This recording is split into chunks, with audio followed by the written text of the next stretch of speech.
Hello and welcome back to my RC channel. I'm AndyRC and today is the video everyone's been waiting for. I'm going to be checking out the Eachine X220S. This is the updated version and this is probably the most requested model that I've ever had, and it's here, so let's see what you get. Well, first of all, in the package it's come with this quick start guide here, so let's have a quick look through what we've got in here. Just seems to be just your usual instructions and the parts that you get, etc. So I think this is the ready to fly version because it's got mode 2 written on the top there. So yeah, I'm gonna have to change that to mode 1 for me, but it's a FlySky transmitter, so that should be pretty easy to do for me. Telling you all the controls, all of the specifications here. So it's saying that it's a 220 size with a 4mm carbon material. Says that it's going to weigh 356 grams without a battery and 561 grams with a battery. And doesn't say whether that's with a camera on it, so it's going to be over 600 with a camera. So light composite material there, it's just repeating some of that. So motors 2300 kV, max thrust 1100 grams each motor, number of cells 3 to 5. Yeah buddy. Diameter 28mm there, that's all just the motor weight there, so 28 grams. So ESCs there, 30 amp with a 35 amp max burst of 10 seconds. And again, input voltage 2 to 5S. This is going to be a monster, this one is. So B Alhali S flash to it, it says here. And then we have got information about the camera. So it's a CCD camera, 800 TV line. Let's see what else we've got here. Just more information on the camera. Yeah, so that's everything there. So then we have got here 5.8 gigahertz, 72 channel, is that even a thing? 200 milliwatts, 25 milliwatts, 600 milliwatts, so it's a switcher. We can check that out a little bit later, and then that's all of your channels there. So actually pretty good that you've got all of this. So Omnibus F4 V3 flight controller, so we're going to have on-screen display, it's going to support S-Bus, the full works there. And the transmitter, it's saying I-range transmitter, but I think that's just a FlySky there. And that seems to be your lot, I think. Fantastic. Well, those are all of the specs, but let's see what you actually get in the package. So, wow, yeah, I can see why you guys have been wanting me to check this one out for sure. So, let's unbox it. So, have we got the same thing again? Yeah, looks like we have there. Now, I did speak to Banggood about this, and they said this is like a very early edition of it. So, I'm not sure if you can buy it yet.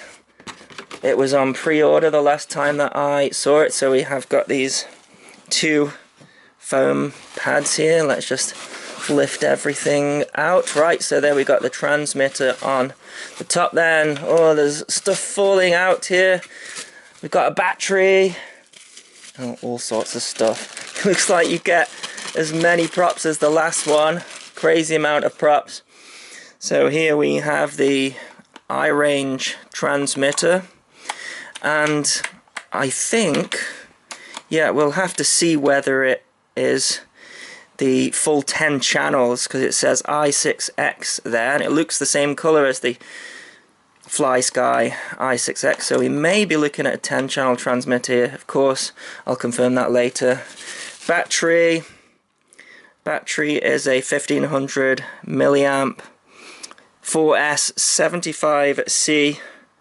So wow, that's a pretty impressive battery with that one. XT60 there. Some landing pads. And what's this that's fallen out? Just looks like a piece of cardboard to me.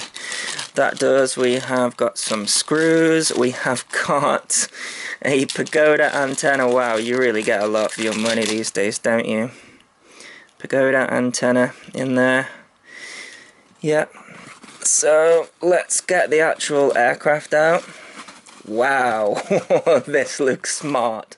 This really does look smart. So yeah, we have got the motors there. 2206, 2300 kV. Look at that. Braided wires. So it's a all-in-one ESC this time. We have got a slot on the side to put a micro SD card in, so that's going to be for your black box. We have a nice purple camera up the front there. So same as before, the sides are covered, and these moved around on the original. Not the case this time.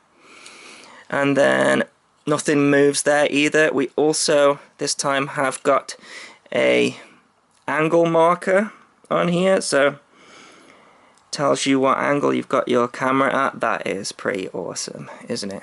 Two straps on the top there, and some LEDs at the back, a beeper. You can see the receiver also coming out the back here as well, so it's going to be a Fly Sky receiver with this one. And then look at this. This is cool, because one of the main problems with the original was the fact that the SMA connector would break off. This time we've got a pigtail, so even if it does break off, it's going to be much easier to replace.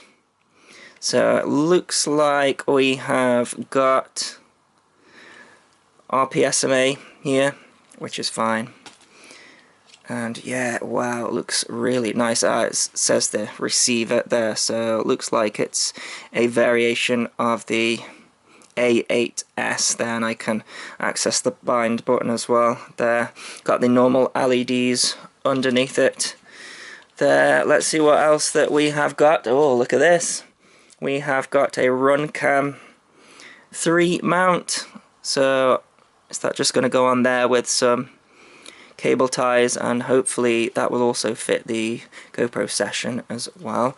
Wow, this really is some good stuff, isn't it? So we got our prop nuts there, motor nuts, and then we've got a couple of carbon fiber spanners. We have got, let's have a look in here. So it looks like just a charger, but it's going to be a 4S charger, isn't it? Yeah, that's cool. And then this is going to be the power supply for the charger, and let's just see how many props that we get. Oh, there's so many. So, oh goodness, wow, so many.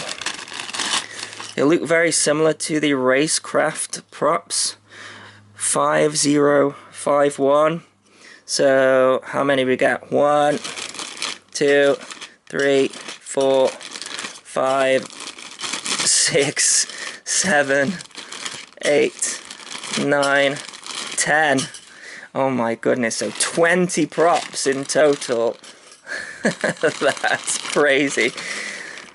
Yeah, this is a good package. So what I'm gonna have to do is convert this transmitter to mode 1, because I want to give this one a proper review. And that's going to be easy to do. I just have to take it all apart, switch the pots over there, and then go into here and convert it to mode 1. But wow, yeah, that is a alarming amount of top-notch stuff. Let's hope that it flies as good as it looks. So there was a little plastic cover over here, and then that is just where the USB goes in there. Okay, so I've converted my transmitter to mode 1. Just do yourself a favor if you're looking to get into this, just learn to fly mode 2. I'm not saying there's anything wrong with mode 1 whatsoever, it's just that everything comes in mode 2. Right, so I put 4 AA batteries in the back there, switch the pots over and change the stick mode on here to mode 1. The first thing I want to do is see if you can just plug it in and get going. Of course, remember to put your antenna in before powering it up. And then let's see if I can move any of the switches here. Nothing armed, so it's probably set up with the arming on the rudder, and there we go, everything's moving, but we don't have any mode set up whatsoever. You can hear a buzzer going there, and we don't have it set up as a lost model arm, so it looks like this model is going to need a full setup, so let me go ahead and do that for you. So just as I suspected, this is the 10 channel transmitter, but it's only set up for 6 channels out of the box, so we want to unlock that. Why? Well, we've got a lost model alarm on there which we could have on a switch, and we can also have it arm on a switch, which is something I prefer, and then we can have our modes on this 3-position switch here. So if we press the OK button and then go into System, and then if I scroll all the way to the bottom, can you see that aux switches? There you go, look, we have got them off. So it also has got channels 6 at the bottom there as well, so we can turn that on there. And then if I press OK again, I want to have that one on, that one on, that one on, all of them on, and then under channel 6 there, I'm going to press that up to 10. Now this is important with this transmitter, you have to long press cancel for it to save. Always found that odd, but now if we go in there, you can see all of that is there, and then I'm going to cancel out of there, and then if we go over now into the setup here, if we go into the aux channels, it's set up for channel 5 to be on the VRA. So VRA is actually these potentiometers here, and we don't want that. So I want to have my channel 5 as the arming. So if I then go, I think, is it up I need to do? Yeah, so we want it, I'm going to have that on switch A, so let's change that to switch A there, and then is it okay to go to the next one for channel 6? There we go. So channel 6 I want as my modes, and modes I'm going to put on the 3-position switch, which is switch C. So if I just go ahead and change that to switch C, and then I think if I press OK again, it should tab over now to channel 7, you see. And channel 7, I want my lost model alarm on this 2-position switch here. So again, if I go up, I think, is it? Down, there we go. So I want that on switch, is that D? I think that might be, no, it's B. B and D look very similar. So then if I now long press the cancel again, and then cancel again, and then go back into the aux channels, then you can see there that has saved those settings. Now there is also a failsafe to set up. If we go into the RX setup here and go into failsafe, you can see it's all turned off. Now it probably will failsafe fine in Betaflight, but I like to have the failsafe set as well. So the FlySky system uses AETR, so we want the T to have a failsafe, which is going to be channel 3. So if I go down to channel 3 there, and then go in there, and then is it up to turn it on, then you can see I can set where I want it to turn off there, and then if I now long press cancel, that should save that, you can see there. So now I also want my arming switch in the off position. Arming switch is going to be on channel 5, so if I go down to channel 5 there and then press OK, you can see there that if I actually need to change that to on, you can see that it changes there at the bottom. So in that position I want the failsafe to be in that position, which should disarm it. So again, if I long press cancel there and then long press cancel there, and then if I go back into the failsafe here, so it's taken me a while to get used to that. There we go. And it says channel 3 is actually at 98%. Maybe I need to push down on the throttle a little bit more. Let's go into that one again and just push this down a little bit, and then if I long press, there we go, it says 100 now. So a little bit of play on the spring there, but nothing to worry about. Then cancel on it there, and cancel again, and now we are ready to go into Betaflight and check this one out. But before we do that, I just want to mention something on the frame, because this is my original here. My original, the props weren't very good on the original, and they fly off in the air.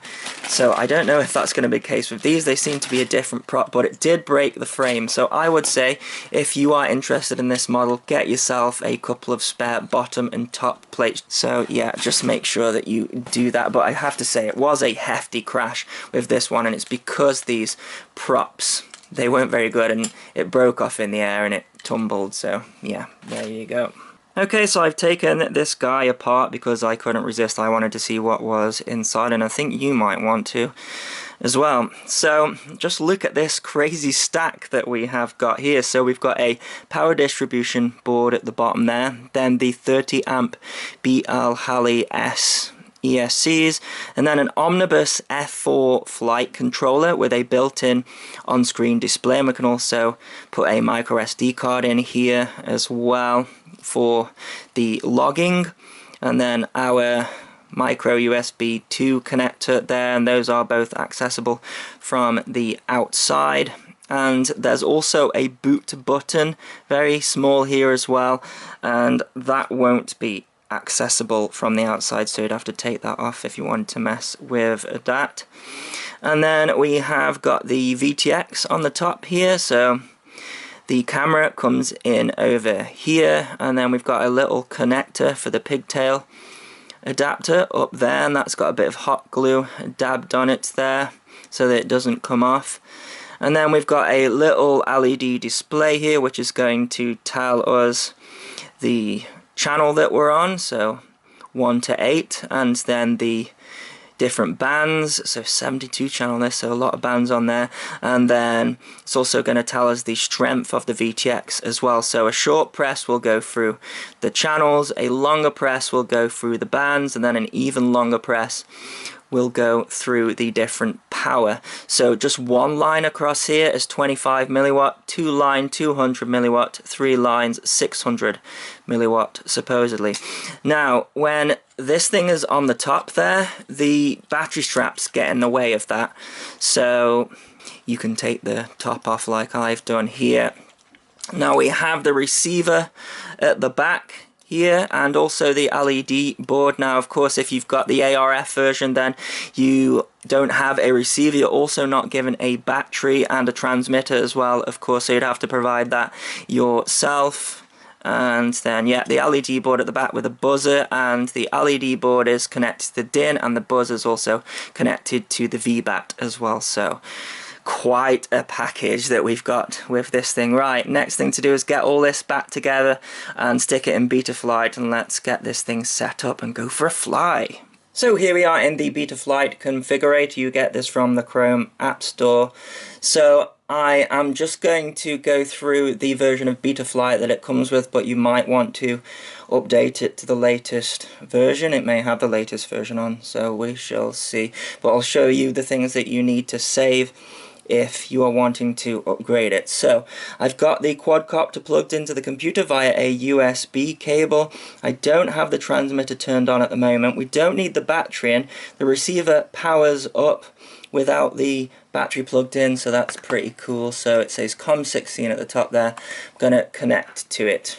Right, so the first thing that you're going to want to do is put the quadcopter on a level surface and then calibrate the accelerometer. I've actually already done that. I'm also going to enable expert mode so we can see some of the other options as well. So if I first of all go into the ports tab, so it looks like it's got the UART 6 enabled for the receiver. So you need to remember that when reflashing. Let's go into the configuration here. I haven't changed anything here, so you can see it's set up for D-Shot 600. It's got motor stop turned on, which means that when the quadcopter's armed, the motors won't spin up. So I don't want that. I want to have full control at the bottom of the throttle, so I'm going to turn that off, so we don't have any board alignment on here, so that's good. Now it is set up here for serial based receiver and also S-bus, which is interesting, isn't it, because it's actually I-bus on the I-range, but I guess that must still work. So it's working, so I'm just going to leave that the same here. So it looks like we haven't got any setup here at all. Let me just plug the battery in and see if we get a voltage coming through on the top, because the VBAT isn't enabled there. So I'm just going to plug that in. Nothing's coming through. Let me just disconnect that. Let's just enable the battery voltage and just save and reboot, because you'd have thought that that would come through on an omnibus. There we go. So yeah, it's just completely not set up. There we go.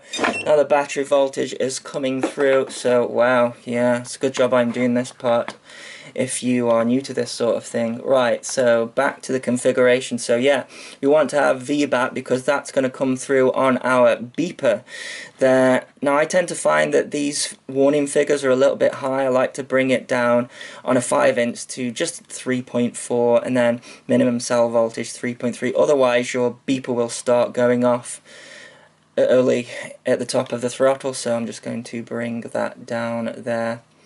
Now, I'm not sure that this one has got a current meter. Let's turn that on. So, yeah, I don't think that's doing anything. Let's just save and reboot there. We should get a figure through there if it had an onboard current meter.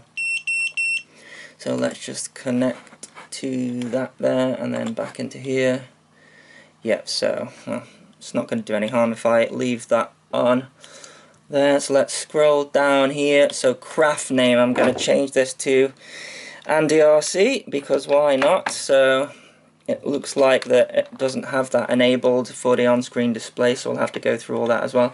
LED strip is turned on, and it does seem like it's doing stuff. So it looks like it's got an indicator on the back when you turn left, right, etc. So they have set that up, and then we also have SD card and on-screen display on there as well.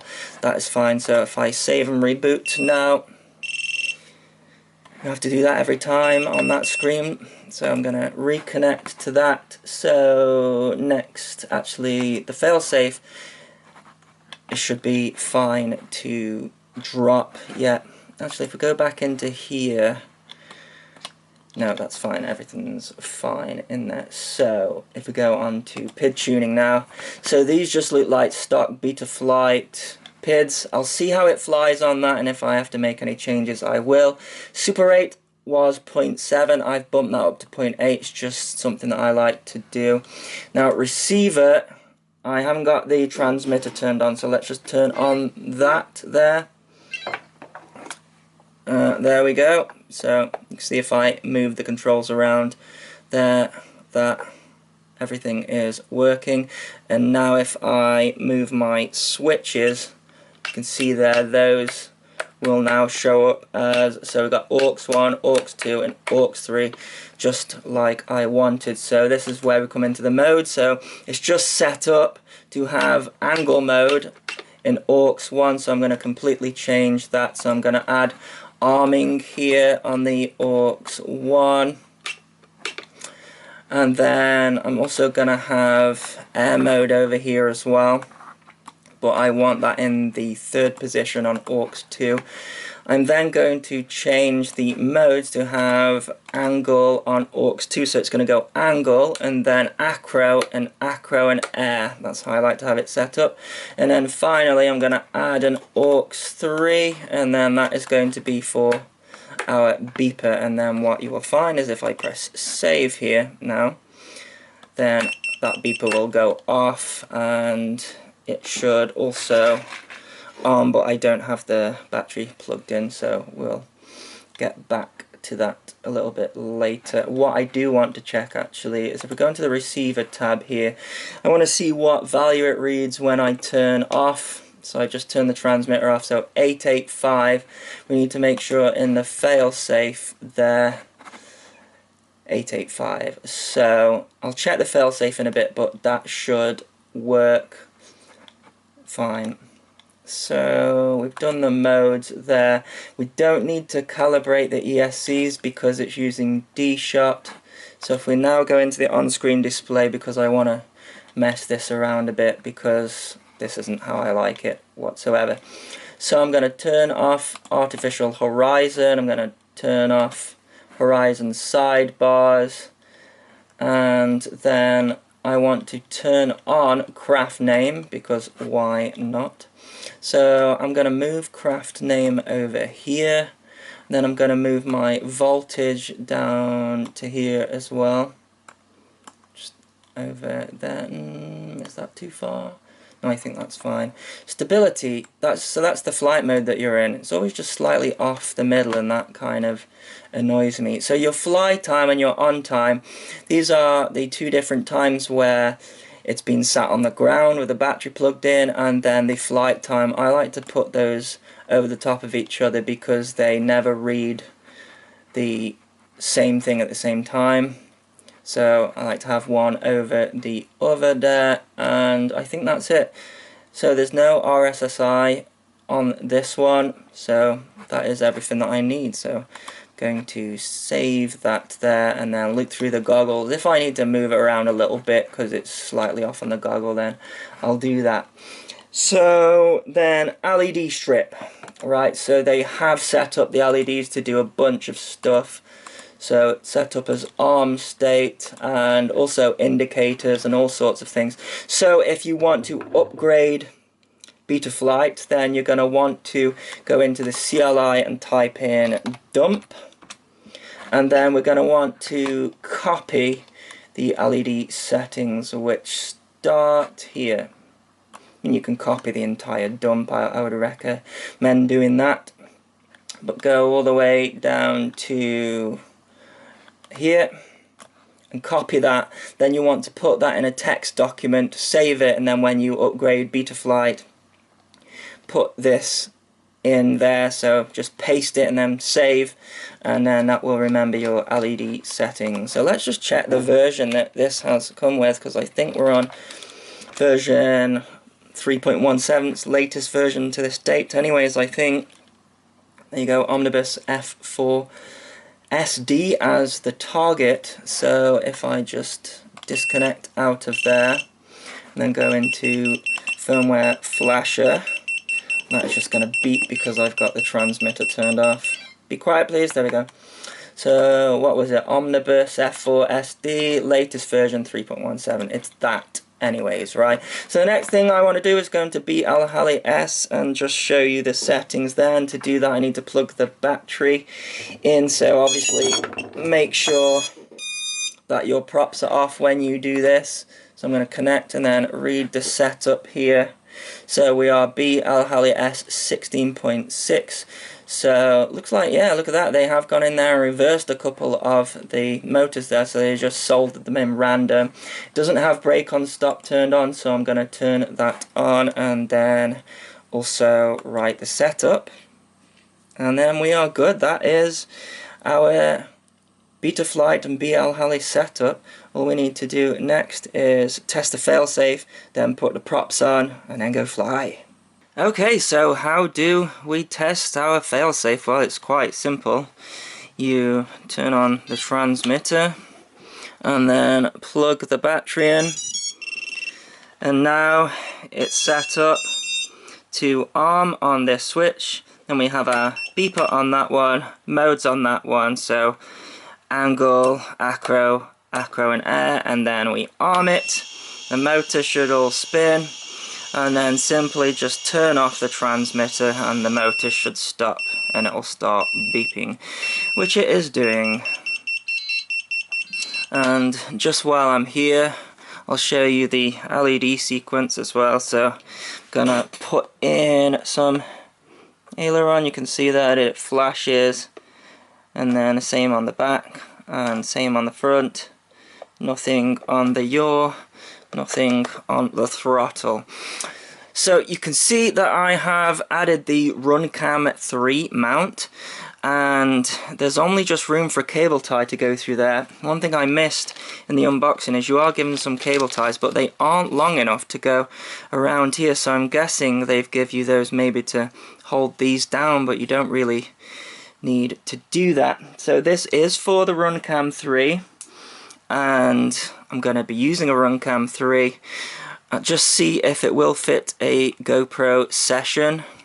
It does, but as I use Super View, I imagine that this is going to get caught in the edges there. It might even get caught in the Runcam. Yeah, so what I have done is put a cable tie around here and also some sticky foam to stop it moving around. So I put 2 cable ties around there, and the idea is in a crash that this should just ping off and not snap your top plate, hopefully. But yeah, so the next thing to do is to charge a battery for this one, charge my Runcam, and then put the props on. Actually, I'll just tell you about the props, the direction, if you don't know about it. So the way that I like to remember is that you see on props here, so the props have this curve there, and those should always turn inwards like that. So this prop here is going to go on that one to turn inwards. And then let's see what we've got here. So I think these are all that direction, and then it's the other bag. So if that one's turning inwards there, we flip the quadcopter around, and then that one should turn inwards on there. So in the other bag you can see that the prop curves on the other way, so that's going to go on this motor here, and you can see turns in that way, turns in that way. And then the last one, again, it goes that way. And then we just have those nuts to put on the top that they have given us. That's here, so you can see they are directional, and then we can also use that spanner that they've given us as well. We've got a carbon spanner, I think. So let's just see which is which. There we go. That's gone on there. So then counterclockwise is going to be silver. Just need to push this prop down. There we go. So I'm just going to hand tighten them for now. So these spanners work, but because these racecraft style props like have an indent, then I'm going to use a socket set on those. Okay, so can you see how I can get in there and I can tighten them up better? Okay, so I'm pretty much ready to go here. I've got my obsolete Runcam 3 on the front here. Actually, they're still selling these on Banggood, so I don't know, maybe they're going to run out at some point. So the angle on this Runcam, probably about 30 degrees, I would say. So I've got my camera matched up to there. And the lens on this, by the way, 2.8mm, so I can see a lot of people switching those out for a 2.5 or a 2.1. Now it's quite a heavy model in this configuration, 665 grams.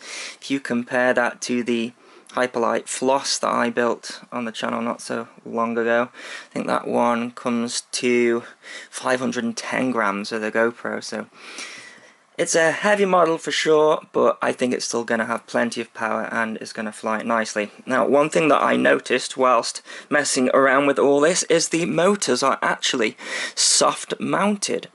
You can see there we have a little rubber soft mount, and one thing that I found that caused a problem with is that this one wasn't screwed down properly, and this propeller was catching here. In fact, just look how close those propellers are to this top plate.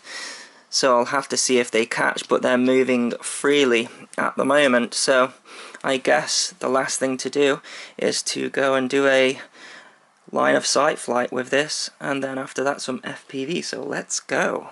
Okay, let's go for a takeoff with this guy, starting off in angle mode. It's quite a windy day here today, so I'm having to fight against it. Everything seems alright. Let's go for the punch. Yeah, it sounds angry.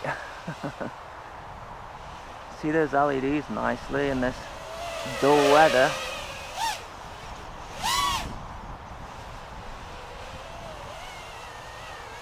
Okay, let's reach for the acro switch.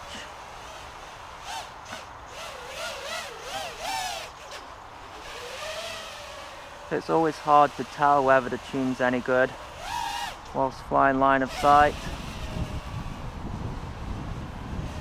But it's not falling out the sky, so that's good news. These are just the stock Betaflight settings. The LEDs on this are great. Doesn't feel like a heavy quad. Just feels like my Alien. Pretty incredible what you can get for the money these days, isn't it? Wow, I really like those LEDs, very effective.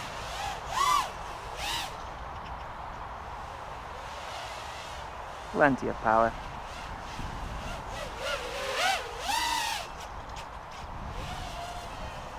Well, it seems to fly fine line of sight. So let's bring it in for a landing, I think, and then see how it fares FPV. So this is the FPV Maiden, and there's a couple of things that I noticed straight away. The first one is that there's a little bit of noise filtering through from the power system onto the FPV feed. Now, this isn't really unusual with these all-in-one systems. In fact, it's only really the Fly Tower F4 that I put on that Hyperlight build that doesn't really have any noise coming through to it. So the Shuriken X1 and the Fury Futon, which are in this category really as well, those had noise coming through to the system as well. And also the OSD sort of flashes every now and again, and I think that is just basically the current being sucked from the system, and it sort of just blinks out for a second. But other than that, yeah, it flew quite nice. It feels quite heavy compared to my Hyperlight build, but just stick around because I'm going to be putting a 5S on this model, and once again it completely transformed how this thing flew. So actually the stock PIDs on a 4S were pretty good. There's a little bit of bounce back, but nothing that I would be too bothered about. The reason why I didn't change the PIDs is because when I stuck the 5S on there, the tune was perfect, which I was actually quite surprised about because I expected to have to really tune that in. My conclusion of these props, yeah, when I reviewed the Racecraft props, I didn't like them that much. I think they are better on a lighter build. This isn't a light build. They really suck the amps up, and you don't get a long flight time. So I actually flew with a 1300 milliamp battery, and I just got over like a 3-minute flight time, I think, heading towards the 4-minute flight time. But yeah, I'm not too keen on these props, if I'm honest, which is a shame because they've given you a lot of them. And for the 5S flight, I switch over to the Dell Cyclones, and I much prefer them. So yeah, you're going to be fine on these props, but for me, I think they draw a lot of amps and they don't really have a lot of power. It's not that they don't have a lot of power, they don't benefit, I don't think, from any other props. So yeah, I'm going to be switching out the props. But other than that, yeah, this package is pretty amazing what you get, and considering you can put 5S on it as well, that's something pretty special which you are about to see. So you can see there 3.5 minutes, and I need to come in for a landing.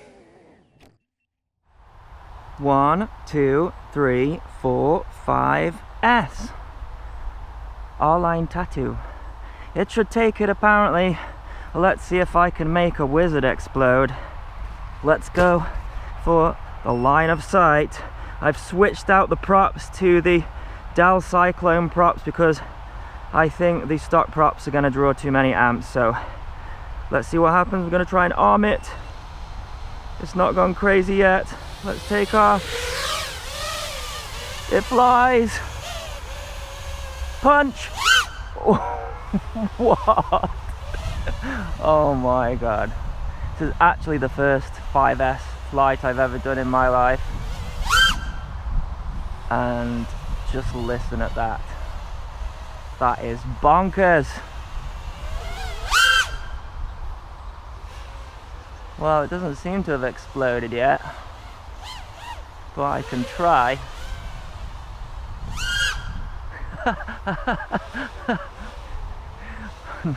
Now it's flying better. A little bit heavy on the 4S compared to what I'm used to recently, which is that floss model. Now it's just absolutely bonkers, which is nice. We like bonkers, don't we? Just a tiny blip on the throttle. But the thing is though, this thing is so loud now. We're definitely in F1 territory here. Oh my goodness. Well, is this it? Is 5S the future, maybe? Jesus.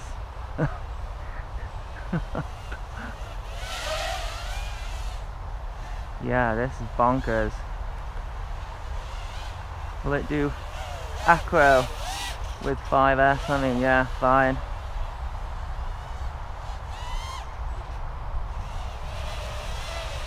Crazy. Well, I guess the last thing to do is some FPV with the 5S.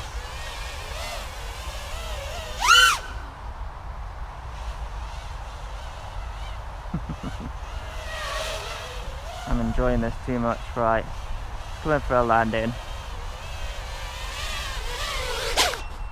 Okay, so before you all go out and buy 1300 milliamp Tattu 5S batteries, let me just stress how noisy this thing is on a 5S. This video can never do it justice. People were coming out of their houses, the entire estate's dogs were barking mad at it. So if you do want to go 5S on this, then make sure that you have got a lot of space and that you're not going to annoy anyone, because it really is very loud and very high pitched. I could hear the thing echoing all over the entire estate. I was getting double echoes, third echoes. Insane noise, but insane performance. Probably on par, if not a little bit more than that Hyperlight Floss that I built on a 4S, and it wasn't unmanageable either. It flew very nicely. I did notice that there was a little bit more breakup on the video feed at the top of the throttle, but it never completely cut out, so that's a good thing. Another good thing about these DJI Cyclone props and this 5S battery, I was getting a 4-minute flight time then, so much more efficient props, and really surprised on a 1300 milliamp 5S to be getting a 4-minute flight time. So yeah, at the moment I really can't fault this model. So yeah, hopefully you found this video useful and it'll help you decide whether you want to go for this. And yeah, I think this is probably the first RTF 5S model. Crazy. So on a 5S, your bottom voltage wants to be about 17.5 volts. It's really strange plugging the battery in and seeing 20 volts on the on-screen display there. Yeah, of course, one good thing about this is as we have the on-screen display, you can go through the on-screen display and change the PIDs. So that is throttle in the middle and then pitch fully forward and then you're fully left. Now I think you can go in there and make your own PIDs, but I found that the stock ones were actually pretty good. You might want to adjust it on a 4S, but on a 5S, yeah, I would say that it was a pretty perfect tune. Anyways, I'm going to leave you with some flying, so as always, thanks so much for watching. Please continue to subscribe. Cheers.